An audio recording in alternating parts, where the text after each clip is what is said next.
Welcome to Penrose Learning, where we make understanding easy. You start by powering both devices. Make sure the controller has fresh batteries or is charged via USB-C. Press the Xbox button to turn the controller on and sign into your profile on the console. Then move quickly to Settings, Devices and Connections, right arrow Accessories. This opens the pairing workflow. You do this now because the controller must be active and the console ready for Bluetooth discovery. Once done, prepare a second device. If connecting to PC or phone, after the Xbox pairing, you hold the sync button on the controller's top for 3 to 5 seconds. This puts it into pairing mode. When the Xbox button blinks, the controller is discoverable. This visual cue matters. On your PC or phone, enable Bluetooth and scan. Select Xbox wireless controller from the device list.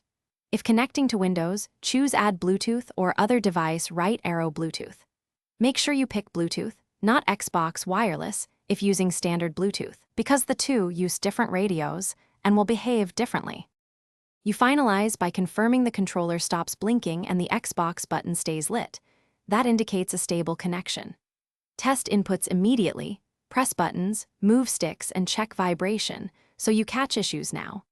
If pairing fails, remove or forget the controller on the device, turn Bluetooth off and on, restart the controller by holding the Xbox button, and retry sync. Also check controller firmware via Xbox Accessories app, because outdated firmware can block Bluetooth pairing. One key tip: distance and